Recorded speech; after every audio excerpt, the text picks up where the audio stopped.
तुहा विठ्ठल परमा तुहा माधव परमा तुहा माधव परमा तुहा माधव परमा रूप पाहता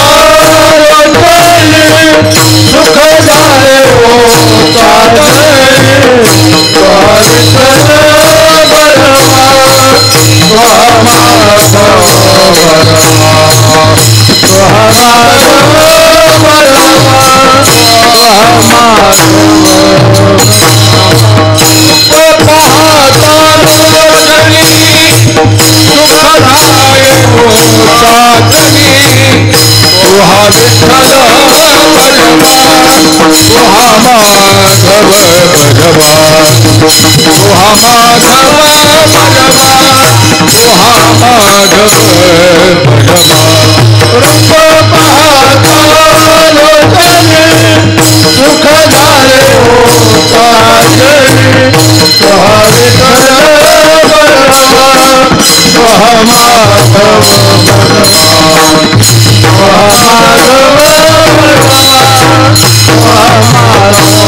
भावाक्षराची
भावाक्षराची गाठी ब्रह्मज्ञानाने गोमटी ते हे माय ज्ञानेश्वरी संत जना माहेश्वरी ज्ञानेश्वर मंगळ मुनी सेवा करी दासी जनी ते हे माय ज्ञानेश्वरी संत जना माहेश्वरी विठ्ठल विठ्ठल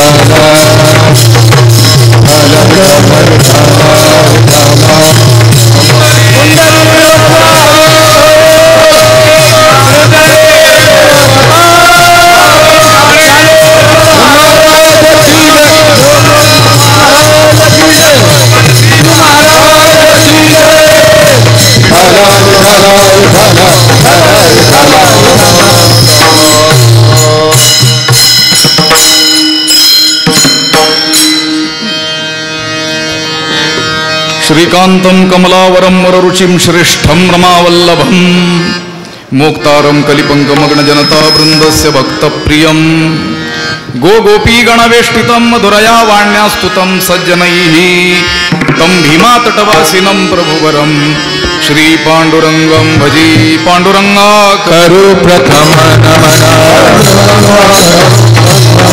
पांडुरंगा करो प्रथम करे चरणा कंता किया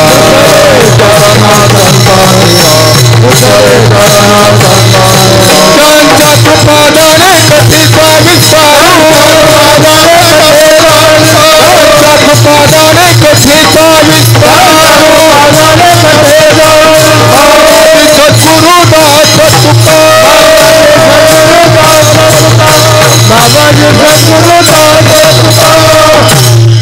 नमामि सद्गुरुं शान्तं सच्चिदानंद विग्रहं पूर्ण ब्रह्मपरानंदमीशमाळंदिवल्लभम् ओम नमो ज्ञानेश्वर करुणाकर दयाळ तुमचा अनुग्रह लाधलो पावन झालो चराचरी नमो सद्गुरु तुकया ज्ञानदीपा नमो सद्गुरु सच्चिदानंद रूपा नमो सद्गुरु भक्त कल्याण मूर्ती नमो सद्गुरु भास्करा पूर्ण कीर्ती अखंड मंडलाकारं व्याप्तं येन चराचरं तत्पदं दर्शितं येन तस्मै श्री गुरवे नमः जयांची केली स्मरण होय सकळ विद्यांचे अधिकरण तेची बंधू श्रीचरण श्री गुरूंचे ते नमस्कारोनी आता भाव अक्षराची गाठी ब्रह्मज्ञानाने गोमटी ते हे माय ज्ञानेश्वरी संत जना माहेश्वरी प्राप्तस्थळी कीर्तन रूपी सेवेसाठी उपस्थित केलेला हा अभंग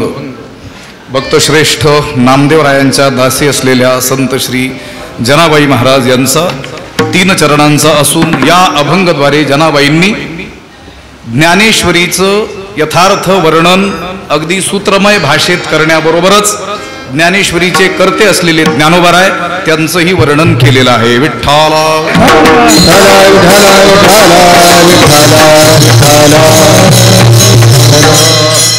ज्ञानोबारायांच्या वारीच्या निमित्तानं असलेली ही नैमित्तिक सेवा सर्व विश्वस्त मंडळ भक्त मंडळ यांच्या वतीनं माझ्याकडे आलेले आहे. ही सेवा करण्याची आज्ञा मला मिळालेली आहे. हे माझं मी मोठं सौभाग्य मानतो. अन्यत्र कीर्तन करणं आणि साक्षात ज्ञानोबारायांच्या समोर कीर्तन करणं यामध्ये महद अंतर आहे.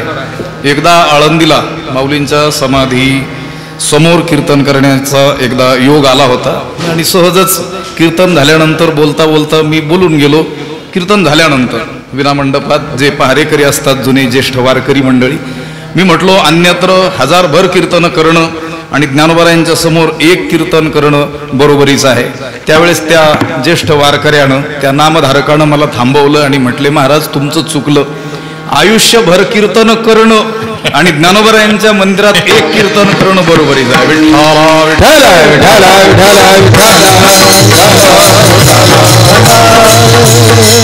त्रिभुवनैक पवित्र अनादि पंच क्रोश क्षेत्र जेथ जगाचे जीवन सूत्र श्री महालया असे असं ज्ञानोबारायांनी साक्षात ज्या भूमीचं वर्णन केलेलं आहे अशा या पवित्र भूमीमध्ये आपल्याला ही सेवा करायची सुसंधी ज्ञानोबारायांच्याच कृपेनं प्राप्त झालेली आहे. आपल्याला पवित्र होण्याकरिता आपल्याला पवित्रता प्राप्त करून देणारी ही सेवा असल्यामुळं मी माझं मोठं भाग्य मानतोय आणि आजचा जो प्रसंग होता त्याला अनुसरून हा अभंग घ्यावा असं मनामध्ये आलं. या अभंगाचा काहीसा विचार आम्ही 2-3 कीर्तनांमध्ये करत आलेलो आहोत. परंतु भाव अक्षराची गाठी या प्रथम चरणाच्या पूर्वार्धाच्या पुढे काही आमची गाडी सरकलेली नाही. म्हटलं आज योग चालून आलेला आहे पुढचं चिंतन करूयात. विठ्ठला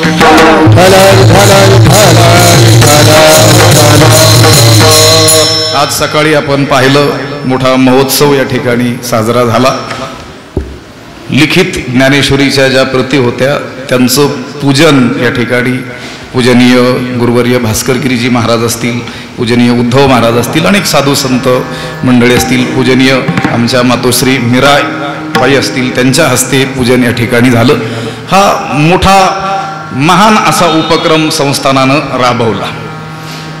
सकाळी बोलताना अनेक महापुरुष बोलून गेले की अभ्यासाचे जे काही अनेक प्रकार आहेत त्यामध्ये लिहिणं हा एक सर्वश्रेष्ठ प्रकार गणला जातो.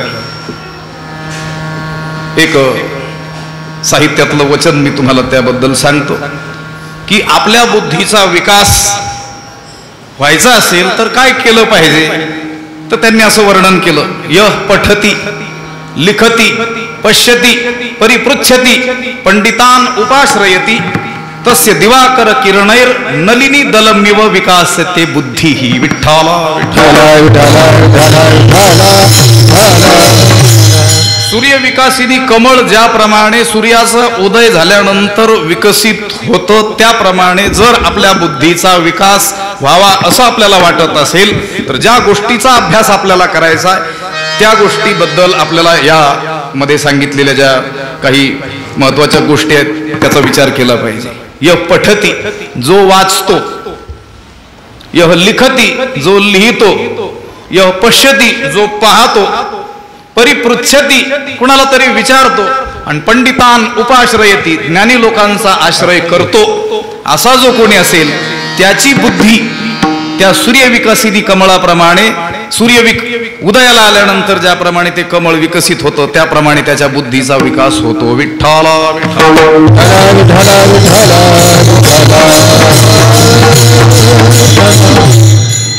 सकाळी मला अपेक्षा होती, ज्ञानोबारायांनी देखील गीतेच्या संबंधामध्ये बोलताना असं म्हटलेलं आहे, ये गीतेचा पाठू जो जाणे तयाचेनी सांगाती पणे गीता लिहुनी वाहणे पुस्तक मिशे. विठ्ठला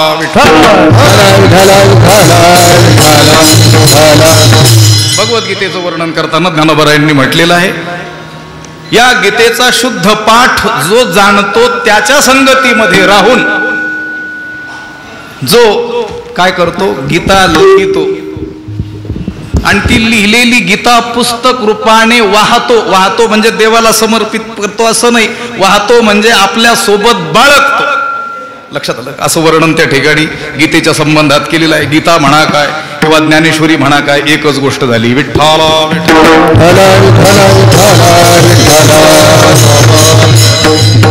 सकाळी हा कार्यक्रम झालेला असल्यामुळं अनायासेच ही सेवा माझ्या पूर्वपुण्याईनं म्हणा तुमच्या सर्वांच्या दयेनं म्हणा माझ्याकडे आलेली असल्यामुळंच या अभंगाचं चिंतन करण्याचं मनामध्ये आलं. या अभंगाचा शब्दशः अर्थ एकदा मी आपल्याला सांगतो.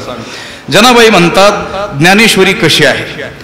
अनेक संतांनी ज्ञानेश्वरीच्या वाचनाचे लाभ आपल्याला सांगितलेले आहेत, ज्ञानेश्वरीच्या अभ्यासाचं फळ आपल्याला सांगितलेलं आहे, ज्ञानेश्वरीची शरणागती केल्यानंतर आपल्या जीवनामध्ये काय काय परिवर्तन होतात ते सांगितलेलं आहे.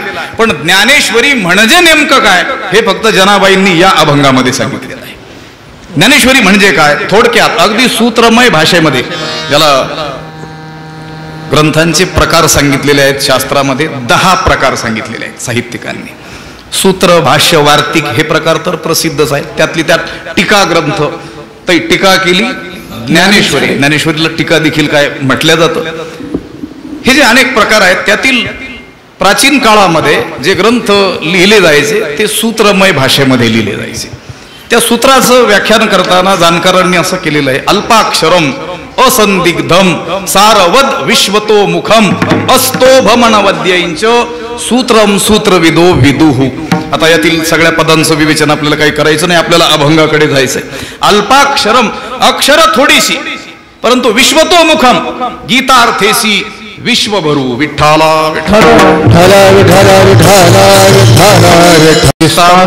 गीतार्थेसी विश्वभरू आनंदाचे आवारू मांडू जगा. संतांचे जे शब्द आहेत, जी अक्षर आहेत ती अक्षर थोडी आहेत, पण त्या अक्षराच्या पाठीमागे असलेला जो अर्थ आहे किंवा जो भाव आहे तो या आकाशाला गवसणी घालणारा आहे, या संपूर्ण भूमंडळाला गवसणी घालणारा तो काय आहे, अर्थ आहे. जैसे बिंबतरी बचके भडे परिप्रकाशासी त्रैलोक ठोकडे. शब्दाची व्याप्ती तेने पाडे अनुभवावी. ज्ञानोबाराय स्वतःच्या शब्दांचं वर्णन या शब्दांमध्ये करतात. मी सांगितलेल्या ओवीमध्ये उदाहरण दिलेलं आहे. माध्यान्नाला जो सूर्य आपल्या मस्तकावरती येतो तो या भूमंडळावरून आपण जर पाहिला तर तो केवढा भरतो? बचकेची एवढे. ज्ञानोबारायांनी बचक शब्द वापरलेला आहे, ग्रामीण शब्द प्रयोग आहे. मराठी प्रमाण भाषेमध्ये त्याला पर्यायी शब्द आहे मूठभर. शहरी माणसाला विचारलं, शहरी मुलांना विचारलं किती फुटाने घेतले, किती शेंगदाणे घेतले, काय सांगेल तो? मूठभर घेतले. आणि तोच प्रश्न खेडूत आला, खेड्यातील मुलांना विचारला तर तो काय सांगेल? घेतले बचक भर. लक्षात आलं? हा बचक शब्द ज्ञानोबारायांनी तिथं वापरलेला आहे. बिंब तरी बचकेची एवढे. सूर्यबिंब या भूमंडळावरून जे दिसतं ते बचकेत मावेल एवढंच आहे, पण त्याचा प्रकाश मात्र काही बचकेत मावेल एवढा नाही आहे. त्या बचकेत मावणाऱ्या त्या सूर्यबिंबाचा प्रकाश परिप्रकाशाशी त्रैलोक्य थोकडे. या त्रिभुवनालाही प्रकाशित करून तो प्रकाश उरतोच आहे एवढा त्याचा काय आहे? प्रकाश आहे. हे उदाहरण दिलेलं आहे. शब्दाची व्याप्ती तेने पाडे अनुभवावी. ज्ञानोबाराय म्हणतात आम्ही या ग्रंथांमध्ये जे समर्थ शब्द योजणार आहोत त्या शब्दांच्या अर्थाची व्यापकता तेने पाडे त्या रीतीनं जाणावी, अनुभवावी. विठ्ठला विठ्ठल. अगदी त्या पद्धतीनं सूत्रमय भाषेमध्ये ज्ञानेश्वरीचं वर्णन समर्थपणे जनाबाईंनी केलेलं आहे. भावाक्षराची गाठी. ज्ञानेश्वरी कशी आहे? भाव आणि अक्षर यांची काय आहे? गाठ आहे. आता जर आपल्याला ज्ञानोबारायांच्या त्या शब्दांच्या पाठीमागचा भाव जाणायचा असेल तर आपल्याला ती गाठ काय करावी लागेल? अति हळुवारपणानं काय करावी लागेल? उलगडावी लागेल. पण एवढंच जर लक्षण केलं, बोलण्याकडे लक्ष असेल तर लक्षात येईल. भाव अक्षराची गाठी म्हणजे ज्ञानेश्वरी एवढंच जर वर्णन केलं तर हे लक्षण अतिव्याप्त होतं. जे कवी कुलगुरू कालिदासादी जे लोक आहेत त्यांनी सुद्धा त्यांच्या ग्रंथांमध्ये त्यांचा जो काही भाव आहे तो देखील अक्षरांच्या गाठीमध्येच दडवलेला आहे. लक्षात आलं का? त्यांनी शृंगार रसाला काव्याचा आत्मा मानलेला आहे आणि त्यांना जो काही भाव व्यक्त करायचा आहे तो देखील त्यांनी त्यांच्या शब्दाच्या गाठीमध्येच दडवलेला आहे. आपण जर एवढंच लक्षण केलं भाव अक्षराची गाठी जी आहे ती म्हणजे ज्ञानेश्वरी, तर हे लक्षण ज्ञानेश्वरीवर जाण्याबरोबरच त्या काव्यांवरती देखील काय होतं? अतिव्याप्त होतं. म्हणून पुढचं पद आपल्याला घ्यावं लागेल. जी भाव अक्षराची गाठी असून ब्रह्मज्ञानाने गोमटी आहे तिला ज्ञानेश्वरी म्हणतात. मग हे लक्षण फक्त ज्ञानेश्वरीवरच जातं.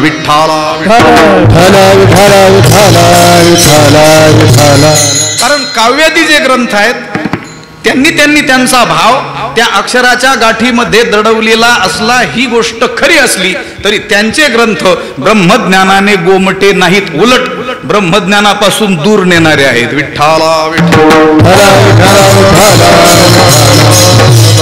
समग्र लक्षण हे दोन्ही पूर्वार्ध आणि उत्तरार्ध आपण लक्षात घेतला तर आपल्या लक्षात येईल. भाव अक्षराची गाठी, अक्षरांच्या गाठीमध्ये जेथे भाव असून ब्रह्मज्ञानाने जी सजलेली आहे तिला काय म्हणायचं?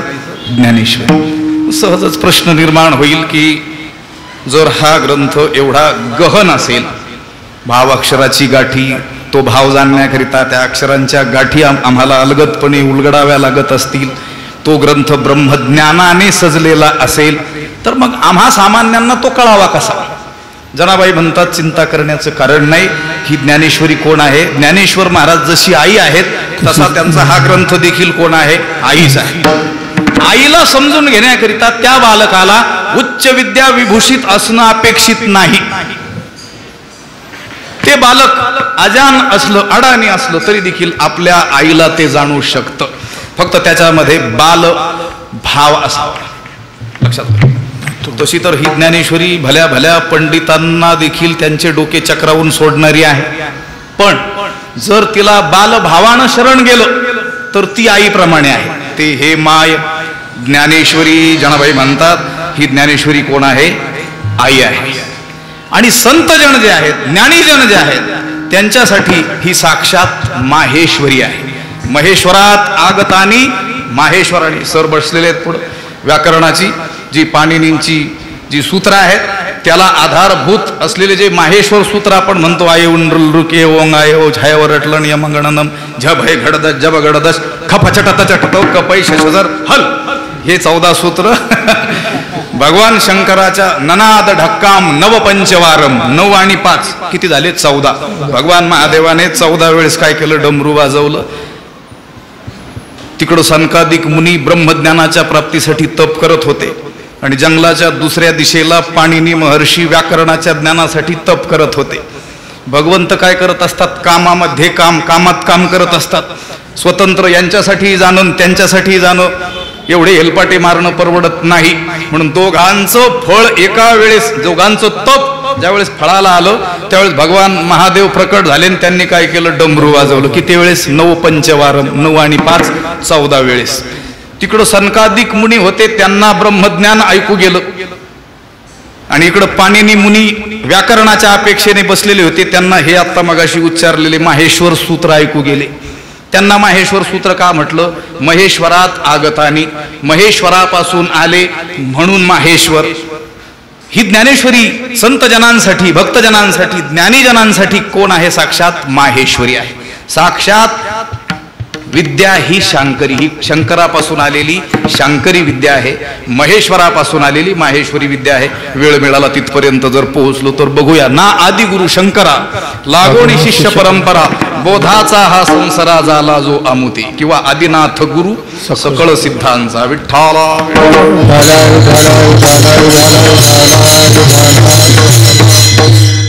आणि अशा श्रेष्ठ असलेल्या ज्ञानेश्वरी ग्रंथाचे जे कर्ते आहेत, जे ज्ञानेश्वर महाराज, त्यांचं वर्णन जनाबाईंनी शेवट केलं. ज्ञानेश्वर मंगळ मुनी, ज्ञानोबाराय मुनी आहेत. केवळ मुनी म्हटलेलं नाही, मंगळ मुनी म्हटलेलं आहे.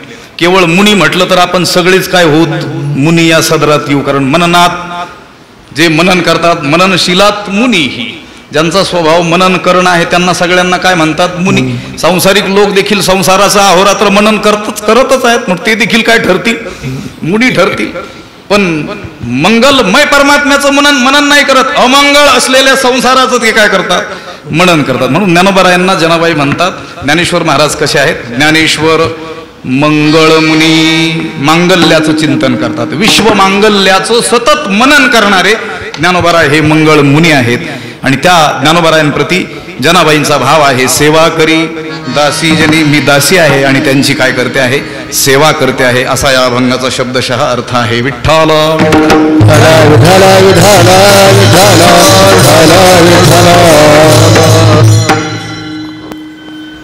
महाराष्ट्र हा संतांच्या बाबतीमध्ये आणि वाङ्मयाच्या बाबतीमध्ये देखील श्रीमंत आहे, समृद्ध आहे. वारकरी संप्रदायातील संतांनी जेवढी ग्रंथरचना केली असेल, जगामध्ये जेवढे कोणी संत होऊन गेले असतील, त्या सर्व संतांचं वाङ्मय एकीकडं, आणि केवळ वारकरी संप्रदायातील ज्ञानोबारायादी संत मंडळींचं वाङ्मय एकीकडं. केवळ संख्येच्या दृष्टीनं बोलतोय, गुणात्मक दृष्टीनं मी विचारच केलेला नाही आहे. केवळ संख्यात्मक जरी आपण विचार केला तरी देखील आपल्या संतांचं वाङ्मय हे संख्येनंही अधिकच भरतंय. सोडून द्या सगळ्या संतांचा विचार, केवळ शांती ब्रह्मसंत श्री एकनाथ महाराजांच्या वाङ्मयाचा जर विचार केला तर महाराष्ट्रातील सर्व संत एकीकडं वाङ्मयाच्या बाबतीमध्ये आणि नाथ महाराज एकीकडं, तरी देखील संख्येच्या बाबतीमध्ये नाथ महाराजच सरस भरतील. विठ्ठल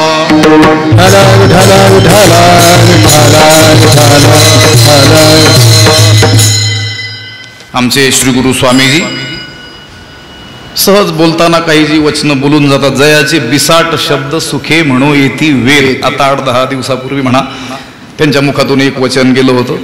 तिथं काही शिकलेली मंडळी, हे आधुनिक शिक्षण घेतलेली आता आलेली आहेत, ते काय करतात, त्या वचनांचा संग्रह करतात आणि आता नवीन काही साधनं निघालेली आहेत, व्हॉट्सअप म्हणा, त्याच्यावरती ते मेसेज टाकत असतात. स्वामीजींचं वचन असं होतं, कोण स्वामीजी, ज्यांनी यावत आयुष्य संस्कृत वाङ्मय शिकवण्याचं काम केलेलं आहे. संस्कृत वाङ्मय म्हणजे भांडारकर वगैरे नाही, लक्षात आलं का, सर्व समस्त व्याकरणशास्त्र, न्यायशास्त्र आणि बृहत प्रस्थानापर्यंत अनेको वेळेस महानात महान बुद्धी असलेल्या साधकांना शिकवण्याचं काम ज्यांनी आयुष्यभर केलं, त्यांचं वचन मी तुम्हाला सांगतो. ते म्हणाले, एकच एक मोठा तराजू तयार करायचा. किती मोठा, खूप अतिशयोक्तीने बोलले. ते म्हटले, काश्मीर पासून कन्याकुमारी पर्यंत एक मोठा तराजू तयार करायचा. म्हटले एका बाजूला काय ठेवायचं, जगातले सगळे ग्रंथ ठेवायचे, सगळ्या शास्त्राचे, सगळ्या भाषेतले, सगळ्या काळातले सगळे ग्रंथ ठेवायचे. आणि दुसरीकडे काय ठेवायचं ते म्हटले ज्ञानेश्वरी आणि जगद्गुरु तुकोबारायांची गाथा ठेवायची. तरी देखील पारड कोणाचं जड भरेल? ज्ञानोबारायांचं आणि तुकोबारायांचं. विठ्ठल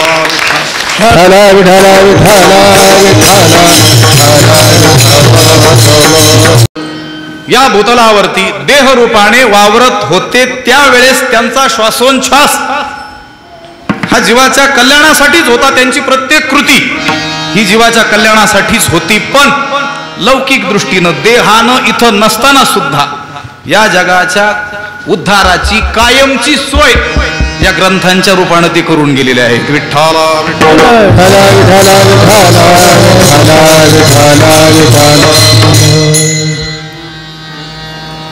आमचे आळंदीचे गुरुवर्य डॉक्टर महाराज जाधव, नारायण महाराज जाधव जगद्गुरु तुकोबारायांच्या एका वचनाचा आधार घेऊन नेहमी बोलत असतात. तुकोबारायांचं वचन आहे, समर्थाचे पोटी आम्ही जन्मलो करंटी. महाराज म्हणत असतात, आपण समर्थ आईवडिलांच्या पोटी जन्माला आलेलो आहोत. आपले आई वडील कोण आहेत? तुम्ही संत मायबाप कृपावंत. ज्ञानोबाराय आपली आई आहेत, तुकोबाराय आपली आई आहेत. अशा समर्थ आई वडिलांच्या पोटी, श्रीमंत संपन्न आई वडिलांच्या पोटी आपण जन्माला आलेलो आहोत. पण आपण कशा आहोत? करंटे आहोत. श्री गुरु ब्रह्मलीन घोले बाबा तर नेहमी सांगायचे, महाराष्ट्रातील लोकांना ज्ञानासाठी दुसऱ्याच्या दारामध्ये हात पसरवण्याची काहीच गरज नाही. काय गरज आहे मला कोणते दुसरे ग्रंथ वाचण्याची? काहीच गरज नाही. बाबांचं वाक्य असायचं, त्यांना ते शोभत होतं, पण मला आठवलं, मला सांगितल्याशिवाय राहत नाही. ते म्हणायचे, ज्याच्या आईला, ज्या बाळाच्या आईला भरपूर दूध आहे ते बाळ पिशवीचं दूध कशाला पिईल? विठ्ठला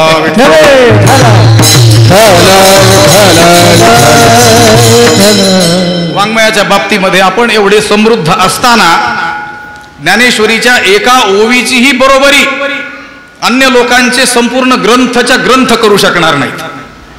तुकोबारायांच्या अभंगाचं एखादं दुसरं चरण त्याची देखील बरोबरी अन्य जे संप्रदाय असतील जगामध्ये त्यांचे संपूर्ण ग्रंथ सुद्धा करू शकणार नाहीत. एवढे आपण कोण आहोत? समृद्ध आहोत. आणि हे स्थान तर अतिशय पवित्र असं आहे की इथं ज्ञानोबारायांनी जगाला ज्ञानेश्वरी हा ग्रंथ सांगितला.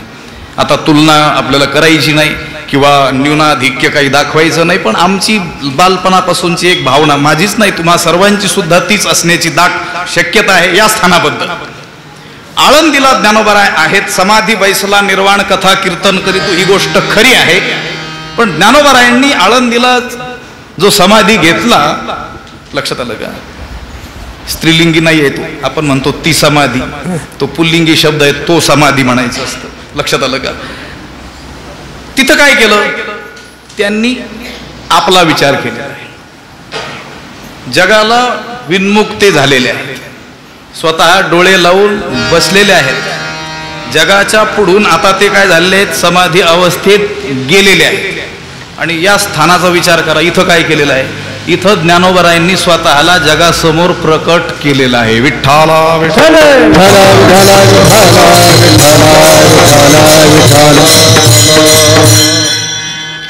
आणि संपूर्ण संत वाङ्मय हे वेदाला अनुसरणार आहे. संतांना आपण शिष्ट असं म्हणतो, तसं आपण शिष्ट शब्द बदनाम करून टाकलाय. आपल्या तपप्रभावानं आपण अनेक शब्द काय केले, त्या शब्दाच्या अर्थाचा अनर्थच करून टाकलेला आहे.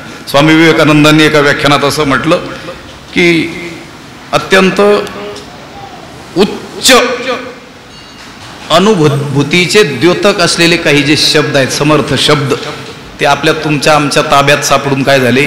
अवनतीला प्राप्त झाले म्हणे. लक्षात आलं का? शिष्ट शब्द आहे. शिष्ट शब्दाचा अर्थ काय? श्रेष्ठ. वेद प्रामाण्य अभ्युपगंतृत्वम शिष्टत्वम अशी व्याख्या कोशामध्ये आहे. वेद प्रामाण्याचा सर्वस्वी ज्याने आपल्या जीवनामध्ये स्वीकार केलेला आहे, ज्याच्या प्रत्येक कृतीला वेदाचं प्रामाण्य आहे, त्या महात्म्याला काय म्हणतात? शिष्ट. शेतीला अंतरा शिष्टांचे अनुभव, शेतीला अंतरा शिष्टांचे अनुभव, शेतीला अंतरा शिष्टांचे अनुभव, शेतीला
येथील अंतरा शिष्टांचे अनुभव. शिष्ट म्हणजे श्रेष्ठ, शिष्ट म्हणजे संत. आपण शिष्ट शब्दाचा विपरीत अर्थ ग्रहण करतो. कुणाला म्हणतो शिष्ट? आपण फुगीर माणसाला म्हणत असतो. लक्षात आलं? एखादा फुगीर माणूस असेल, लोक म्हणतात तो फार शिष्ट आहे. अरे शिष्ट शब्दाचा अर्थ संत होतो. लक्षात आलं?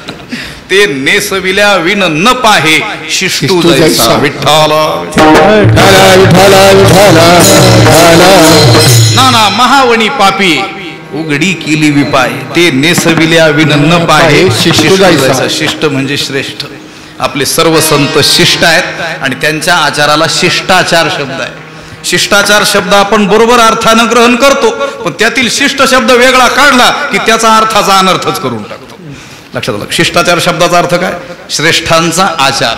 याचाच अर्थ शिष्ट शब्दाचा अर्थ काय होतो? श्रेष्ठ. आपले सर्व संत वेद प्रामाण्याचा स्वीकार करणारे आहेत. वेदमार्गे मुनी गेले, त्याची मार्गे चालिलो, न कळेची विषयांधा म्हणून उघड बोलिलो. किंवा तुकोबाराय म्हणतात, वाचा बोलो वेद नीती वाचा बोलो करो संती केले करो संती केले करो संते करो वाचा बोलो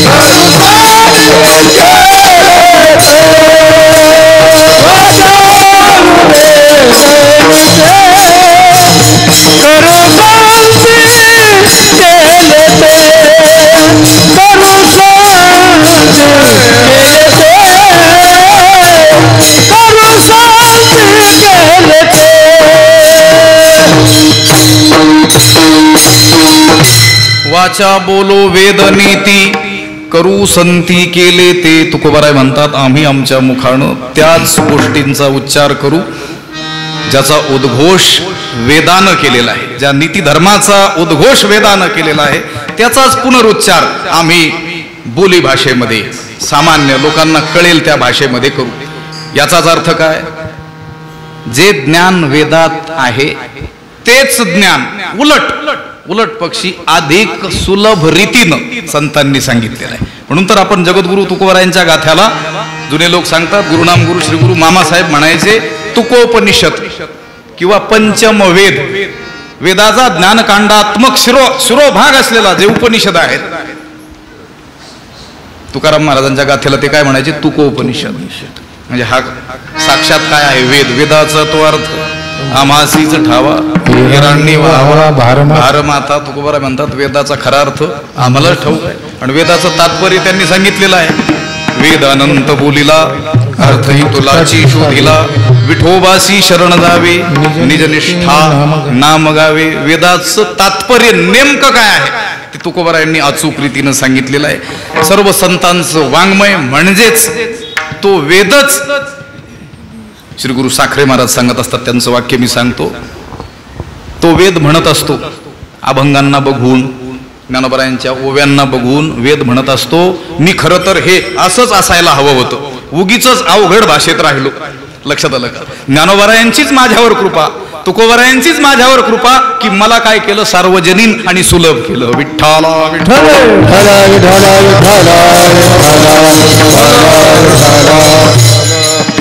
आपल्या अभंगाच्या चरणाकडे एखाद दुसरं चरण झालं पाहिजे. लक्षात आलं? वेळेमध्ये आपल्याला ते संपवावं लागणार आहे. काही अर्धवट राव किंवा एकांगी विचार करणारे वारकरी संप्रदायातील काही लोक असं म्हणत असतात, उगीच अभिनिवेशापोटी असं म्हणत असतात, संतांचं वाङ्मय हे स्वतंत्र आहे, त्यांच्या स्वयं प्रज्ञेतून स्फुरलेलं आहे. लक्षात आलं? उलट पक्षी कधी कधी बोलता बोलता ते असंही बोलून जातात की संतांनी वेदाच्या विरोधी बंड केलेला आहे. लक्षात आलं? बंडखोर आहेत संत. तसं नाही, संत हे वेदाला सर्वस्वी मानणारे आहेत. ठीक आहे, वेदाची जी उणीव असेल तीही दाखवण्याचं काम त्यांनी प्रसंगी केलं असेल, पण वेदाला त्यांनी नाकारलेलं नाही. उलट वेद बाह्य लंड बोले तो पाषाण, त्याची काळी तोंड संतांमध्ये किंवा जनामध्ये तुकोबारायांनी वेद बाह्य बोलणाऱ्याला काय केलेले आहेत, शिव्या घातलेल्या आहेत. मातेची जो थाने फाडी तया जोडी कोणती, वेदा निंदी तो चांडाळ भ्रष्ट सुतकिया खळ. आई म्हटलेलं आहे की ज्ञानोबरायांनी देखील काय म्हटलं, नाही श्रुती परवती माऊली जगा. भगवान भाष्यकार शंकराचार्यांनी देखील वेदाला अंबिका म्हणजे आई असंच म्हटलेलं आहे. तुकोबाराय देखील त्यांचंच अनुसरण करणारे असल्यामुळं आईच म्हणतात. एखादं मूर्ख बालक आपल्या आईच्या स्तनातील दूध प्राशन करण्याच्या ऐवजी हातामध्ये सुरी घेऊन त्या आईची स्तनच जर कापू लागेल तर काय प्राप्ती होईल त्याला, सर्वनाश त्याचाच ठरलेला आहे. मातेची जो थाने फाडी तया जोडी कोणते, त्याला काय प्राप्त होणार आहे. म्हणून वेदानिंदी तो चांडाळ भ्रष्ट सुतकिया खळ. वेद शब्दाचा अर्थ विदज्ञानी धातूपासून बनलेला वेद शब्द आहे. वेद्यन्ते ज्ञाप्यन्ते धर्मार्थ काम मोक्षाः अनेन इति व्युत्पत्त्या चतुर्वर्ग ज्ञान साधन भूतो यो ग्रंथ विशेषः वेदः. विठ्ठला विठ्ठल. वेदाच्या भाष्यकारांनी वेदाची केलेली ही व्याख्या आहे. आपल्याला वेदाचं काही महत्व सांगण्यासाठी आपण इथं उभे नाही आहोत. आपल्याला ज्ञानेश्वरीचं महत्व काय आहे हे कळण्याकरिता थोडंसं आपल्याला उतरत यावं लागणार आहे. वेद म्हणजे ज्ञान, ज्ञान भांडाराला वेद म्हणतात. वेदू काय काय न बोले, अमृतानुभवामध्ये ज्ञानोबराय म्हणतात वेद काय काय बोलणार नाही, सगळंच काही बोलतोय. वेद अनंत बोलिला, अनंतावय वेदाः. एक देखील विषय प्रतिपादनाचा वेदानं सोडलाच नाही. जगामध्ये जेवढं काही आपल्याला जे ज्ञान दिसतंय ते सगळं कुठलं आहे, वेदातलं आहे. नवनवीन जे शोध लागतात त्याची सगळी पाळंमुळं कुठं आहेत, वेदात आहेत. अजूनही शेकडो वर्षानंतर ज्या गोष्टी मानवाच्या समोर येतील त्या सगळ्यांची पाळंमुळं बीज कुठं आहेत, वेदात आहेत. एवढा वेद काय आहे, संपन्न आहे. पण ज्ञानोबराय त्याला टोमना मारतात. वेदू संपन्नू होई ठाई परी कृपणू ऐसा अनु नाही, जे जो कानी लागला ती वर्णाच्याची. ज्ञानोबराय म्हणतात वेद ठीक आहे ना, वेदाचा गौरव जिथं करायचा तिथं केला देखील, तो अमान्य केला वेदू बापूजेने. बापू वेदूजेने, बापही म्हटलंय, आई म्हटलंय. गौरव करायचा त्यावेळेस गौरव देखील केलाय.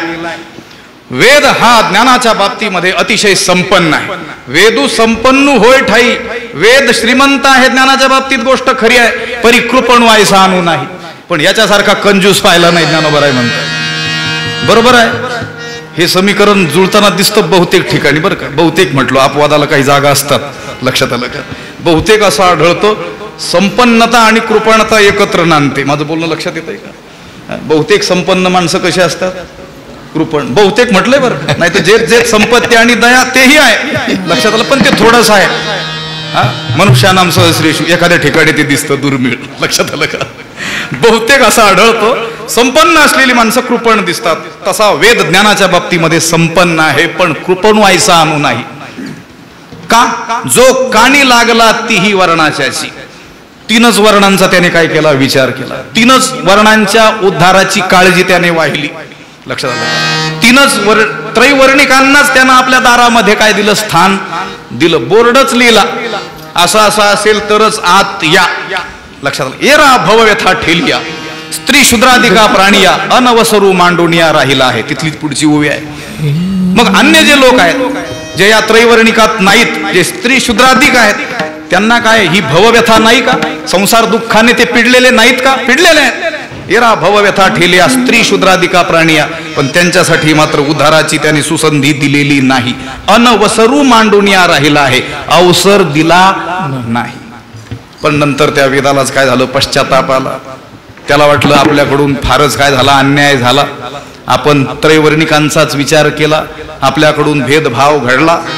तुको ज्ञानोबा म्हणतात, मला तर असं वाटतं, मज पाहता ते मागील उणे फेडावया गीतापणे वेदू उठला भलतेने सेव्य व्हावया.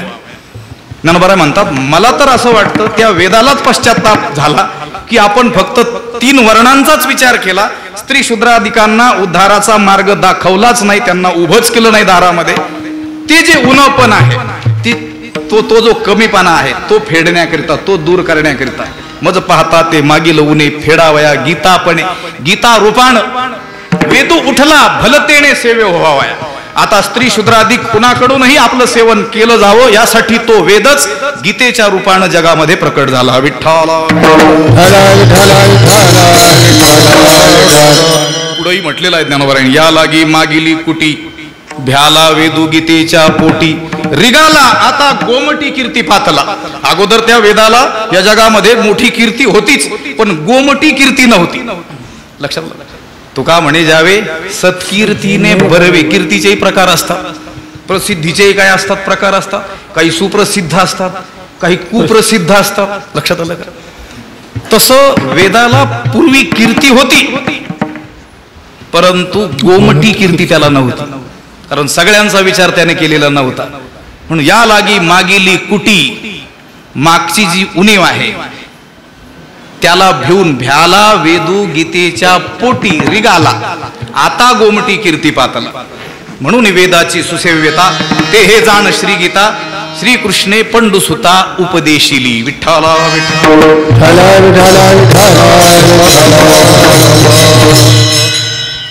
काय फरक झाला हो? पूर्वी त्या वेदानं सरळ सरळ स्त्री शूद्राधिकांना प्रवेश नाकारला, उद्धाराची संधी दिली नाही, दारात उभंच केलं नाही. नंतर त्याला पश्चाताप झाला आणि तोच वेद गीतेच्या रूपानं सगळ्यांकडून सेवन व्हावं म्हणून प्रकट झाला. तोच वेद म्हणजे कोण आहे? भगवद गीता, श्रीमद भगवद गीता. पण काय बदल झाला? काहीच फरक झाला नाही. नुसता सरकार नाही का, नुसतं GR काढतं, काम काहीच करत नाही. विठ्ठला विठ्ठल. पूर्वी सरळ सरळ त्यांना प्रवेश नाकारला होता. आता काय केलं? गीता रूपानं तो अवतरित झाला. नवं रूप त्यानं धारण केलं. बोर्ड लिहिला दारात. काय लिहिला? सकळांशी येथे आहे अधिकार, यारे यारे लहान थोर. लोकांना आशा निर्माण झाली की अनंत काळपर्यंत या वेदानं आपल्याला त्याच्या दारात उभं केलं नाही, परंतु त्याला पश्चाताप झाला. गीता रूपानं तो आपल्या उद्धारासाठी नव्यानं प्रकट झाला. चला चला आता आपण जाऊया. त्यांनी ते बोर्डही पाहिलं, यारे यारे लहान थोर सगळ्यांना इथे अधिकार आहे. आणि ते बोर्ड वाचून पुढे जातात तर आणखी एक नवीन बोर्ड त्यांनी पाहिलं. काय बोर्ड होतं? संस्कृत येत असेल तरच या. विठ्ठला विठ्ठल. म्हणजे समाजातील एखाद्या वर्गाला शिक्षणापासून वंचित ठेवायचं आणि नंतर सांगायचं सगळ्यांना शिक्षण आम्ही खुलं केलं, या या. आणि सगळे आल्यानंतर सांगितलं इंग्लिश मीडियम आहे. आता ज्यांना मराठीच वाचायची पंचायत त्यांच्यासाठी शिक्षण खुलं केलं. कोणत्या भाषेत? इंग्रजी भाषेत. तसंच ते झालं. पूर्वी ज्याप्रमाणे या स्त्री शूद्राधिकांना उद्धाराचा मार्ग उपलब्ध नव्हता, आता फक्त उपलब्ध केला, पण भाषेचा अडसर मात्र तसाच राहिला. लक्षात आलं? बर, भगवद्गीतेचा अर्थ समजावून सांगण्याकरिता जे भाष्य ग्रंथ आचार्यांद्वारा निर्माण केल्या गेले त्याची तर गंमत आणखीच कठीण. मी सांगत असतो, श्रीमद भगवद्गीता तरी एखाद दुसरं ते भांडारकर वगैरे झालं, सामान्य एखादं पुस्तक तरी देखील तोडका मोडका गरिबी हटाव का होईना अर्थ एखादा माणूस लावू शकतो. माझं बोलणं लक्षात येतं? थोडंसं संस्कृतचं ज्ञान असलं तर त्या गीतेच्या श्लोकांचा कामापुरता अर्थ लावू शकतो. पण त्या गीतेचा अर्थ समजावून सांगण्याकरिता जे भाष्यग्रंथ वेगवेगळ्या आचार्यांनी निर्माण केले तिथं तर आणखी पंचायत. तिथं व्याकरणशास्त्र अवगत केल्याशिवाय पर्यायच नाही. विठ्ठला विठ्ठल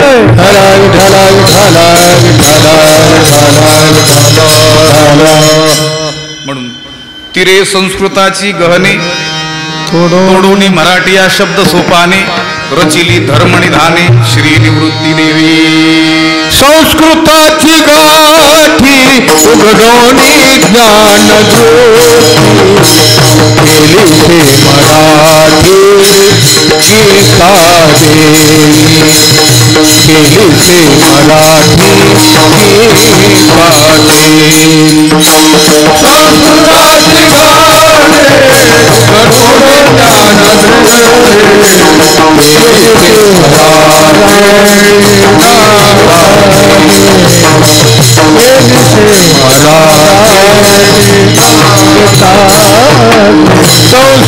संस्कृताची गाठी उघडोनी ज्ञान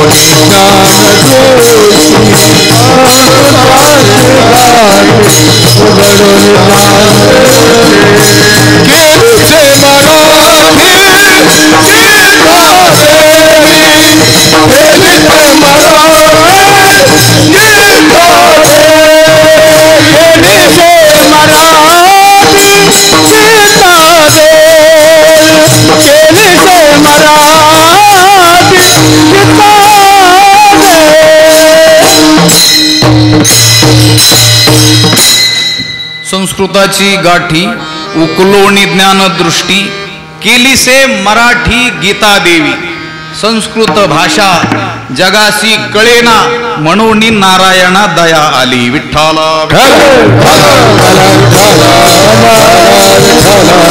त्या नारायणालाच वाटलं, त्या भगवान श्रीकृष्णालाच वाटलं आपण हे ज्ञान सांगितलंय लोकांना सुलभ व्हावं, उद्धाराचा मार्ग मिळावा म्हणून पण सांगितलंय. कोणत्या भाषेत? संस्कृत भाषेत. आणि ही संस्कृत भाषा जगाला कळण्याची काय आहे? पंचायत आहे. जगाचं सोडून द्या. जे संस्कृत भाषेचा रात्रंदिवस अभ्यास करतात त्यांच्या अभ्यासात थोडासा प्रमाद निर्माण झाला तर ते देखील तुमच्यात आणि त्यांच्यात बदलच नसतो. विठ्ठला विठ्ठल.